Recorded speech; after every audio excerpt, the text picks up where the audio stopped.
कृषि भारतीय अर्थव्यवस्था की रीढ़ है और किसान उसकी आत्मा। किसानों की सेवा हमारे लिए भगवान की पूजा है और कृषि में उत्पादन लगातार बढ़े, लागत घटे, उत्पादन का ठीक दाम मिले, प्राकृतिक आपदा में राहत मिले, कृषि का विविधीकरण हो और धरती आने वाली पीढ़ियों के लिए भी अन्न उत्पादित करती रहे। इसका प्रयास हमारे प्रधानमंत्री श्रीमान नरेंद्र मोदी जी के नेतृत्व में कृषि विभाग लगातार करता रहा है। गेहूं हमारी प्रमुख फसल है और जौ का भी अपना महत्व है। गेहूं अनेकों तरह की कठिनाइयों का सामना कर रहा है। जलवायु परिवर्तन के कारण, बढ़ते हुए तापमान के कारण ये आशंका व्यक्त की गई है कि गेहूं का उत्पादन घट सकता है। एक ज़माना वो था तब हम अमेरिका से PL 480 लाल गेहूं आयात करके खाते थे, लेकिन आज मैं अपने किसानों को धन्यवाद दूंगा, वैज्ञानिकों को प्रणाम करूंगा, विशेषकर हमारे प्रधानमंत्री मोदी जी के नेतृत्व में पिछले 10 साल में लगभग 44% उत्पादन फसलों का बढ़ा है और गेहूं के उत्पादन में भी हमने नए रिकॉर्ड स्थापित किए हैं।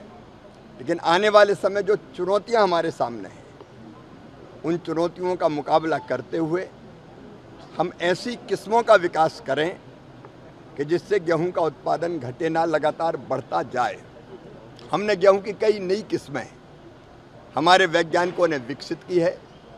उनमें बायो फोर्टिफाइड फसलें भी है जो पोषण के लिए बहुत उपयुक्त है। ग्लूटीन की मात्रा कैसे गेहूं में कम हो, इसका भी हम प्रयत्न कर रहे हैं। बढ़ते तापमान और कम पानी में भी कैसे गेहूं के उत्पादन को और हम बढ़ा पाएँ, इसकी कोशिश भी हम कर रहे हैं। और आज इसीलिए वैज्ञानिकों का और विशेषज्ञों का एक चिंतन का कार्यक्रम आज ग्वालियर में आयोजित है, जिसमें देश भर के हमारे जाने माने ख्यातिनाम वैज्ञानिक भी है, प्रगतिशील किसान भी है।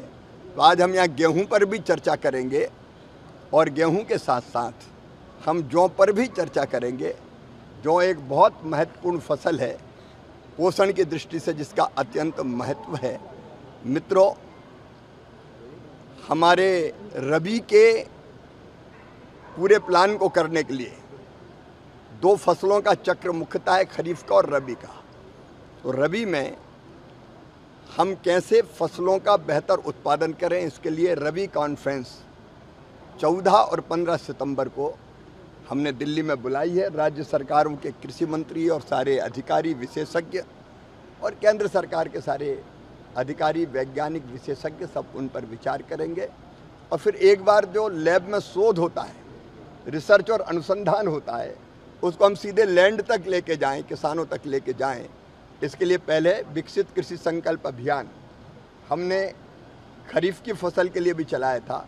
अब रबी की फसल के लिए भी 3 अक्टूबर से विकसित कृषि संकल्प अभियान प्रारंभ होगा, उसकी तैयारी भी हम कर रहे हैं। आज मेरा सौभाग्य है कि इस गालव ऋषि की पवित्र धरा पर आज गेहूं और जौ पर विचार मंथन हो रहा है। धन्यवाद।